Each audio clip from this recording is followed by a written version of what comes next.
what's up guys, and welcome back to our brand new series on Xbox On, the Achievement Hall of Fame. Roll the intro.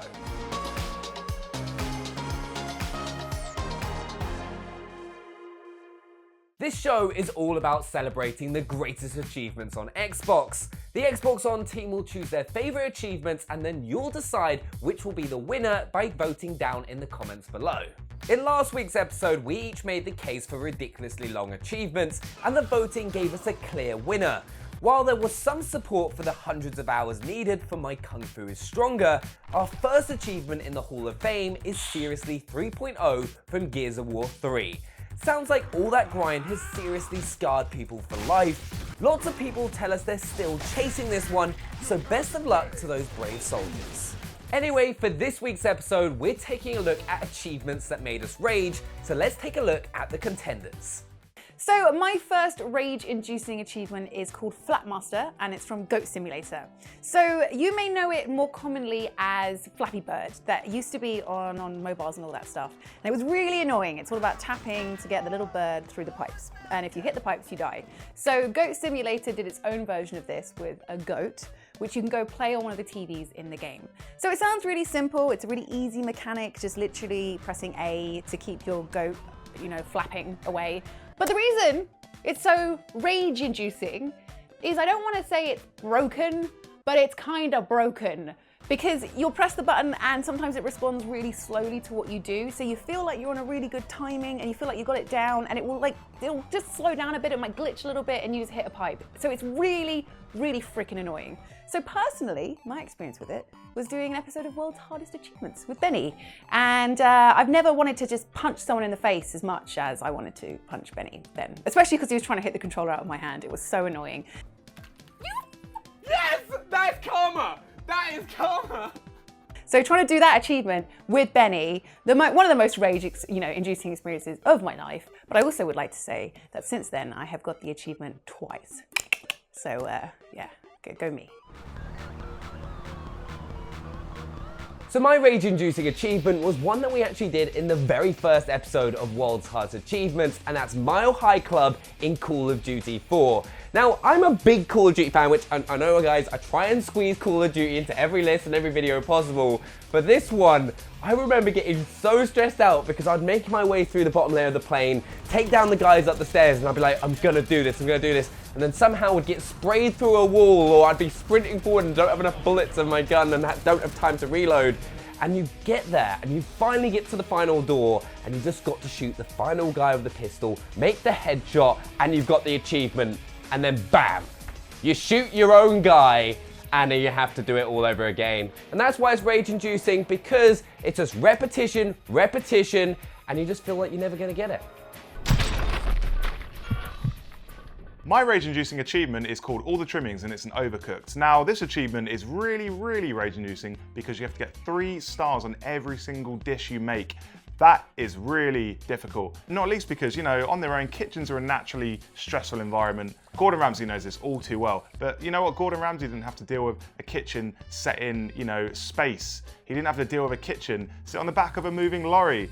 You didn't have to deal with a kitchen on a pirate ship where there's a danger of your tomatoes, flying off into the ocean. But the real stressful thing about this achievement is when you do it with a mate, because when you do it with a mate, you just get into all these kind of arguments, like he drops a tomato on the floor, you failed to chop the onions, and then it fell off the pirate ship. You've messed up the whole dish and you blame each other and you get really annoyed at him. He gets annoyed at you both start crying, and you're not friends anymore. I'm not saying that happened to me, but it might have happened to you. There's a danger of that. So that's why this achievement is really rage-inducing. And bottom line, I know how Gordon Ramsay feels. So my vote is for Immortal from Ori and the Blind Forest, which actually put me into a blind rage. It's an achievement for completing the entire game without dying once. So one death, straight back to the starting screen. And that in itself it's a really difficult achievement, and Ori is not an easy platformer. It's one of the hardest platformers on on Xbox One. One of the hardest platforms I've played since like the days of the kind of 80s Mega Man and all that kind of jazz. But what really kind of bugs me about this one is that Ori itself is so welcoming. You know, it's this beautiful cartoon world, it looks really attractive, it feels really charming, the music's lovely, but then it's got this real harsh difficulty. And that's fine, you know, when you're doing the game normally, and you know, you can die hundreds of times and still make it to the end. But the idea of this sweet thing treating you so kind of harshly with this one life is ultra difficult, and it's that weird thing where you really love a game and you know you've played it inside and out, you've unlocked all the other achievements, but there's one that you just know is always going to be beyond you. And I think that's what really kind of gets me about Ori and the Blind Forest. You know, I love this game. I'd love to be able to say, look at my 1000G, I know this game, you know, inside out, I've really perfected it. But because of this one achievement and my total inability not to die 100 times over, I'm never going to get it. And I think that is the ultimate rage for me. So escort missions for most of the time are pretty irritating, and in some points you might even be playing them thinking to yourself, it would be easier for me to escort a garden gnome, at which point I would tell you, first off, that's really, really specific. Second of all, have you ever tried getting Little Rocket Man in Half-Life 2 Episode 2? Because if you haven't, it will change your mind. The idea is you have to transport this garden gnome from one section of a game to another part with a giant rocket in there. And the idea is you're going to send the garden gnome into space. Now that probably sounds okay. I mean, you know, enemies aren't going to shoot the garden gnome's not going to run in front of your bullets. No, but the garden gnome is affected by physics. And there are so much physics in Half-Life 2. So much so that I just broke grammar. You have to carry it around with you, and when you're carrying it, you can't use any of your guns. There are segments where you have to put it in your car, in which it can just fly out, because that car is pretty darn quick. And also, there are moments where you can carry on, and if you forget the gnome, it's gone. The gnome's not there. I don't know how it's not there, he's just walked off. I mean, everything can affect it, and you might think it's stationary. You're going to be A-okay. You're not going to be A-okay. That garden gnome is the source of, like, this is my 4th beard. I've torn out so many beards because of this achievement. That's how rage-inducing it is. In fact, Valve knew it was so rage-inducing that they even put it into Left 4 Dead 2 as a new achievement called Gnome Chomsky, which, first off, fantastic reference, guys. Love it. Second of all, it doesn't make it easier with 4 people. Little Rocket Man. It's why I hate gnomes. Little moving.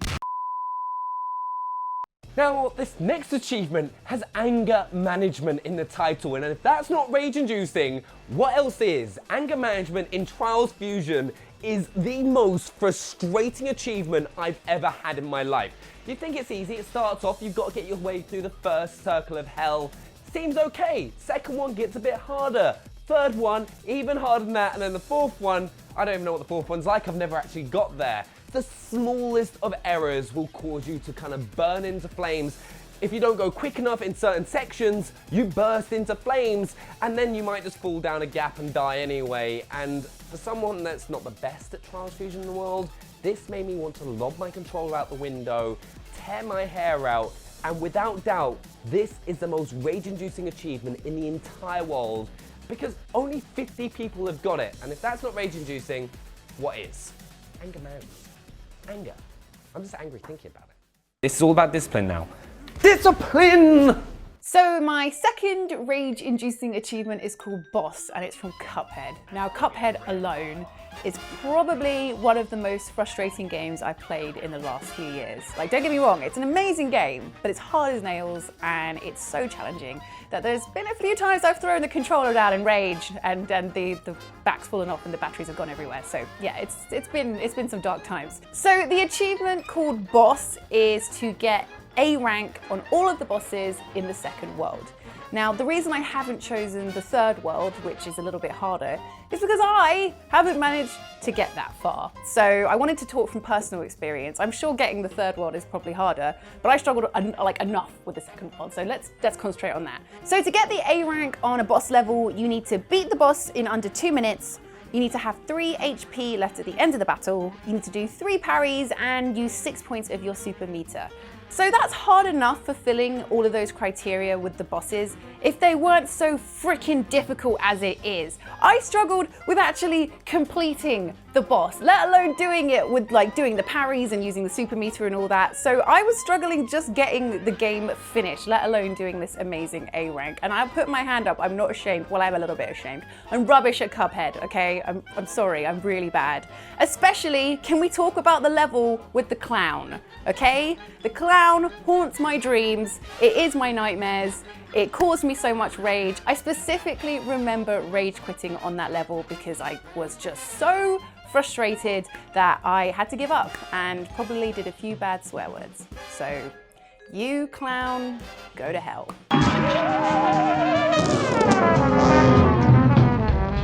So there we have it, a load of achievements that are gonna make you rage, but there can only be one winner. So go ahead, vote down in the comments below by saying the name of the achievement that you think should go into the Hall of Fame. Subscribe if you're new to the channel as well so you don't miss out on the winner being announced next week. Drop a thumbs up on the video as well, and we'll see you guys next time. Bye.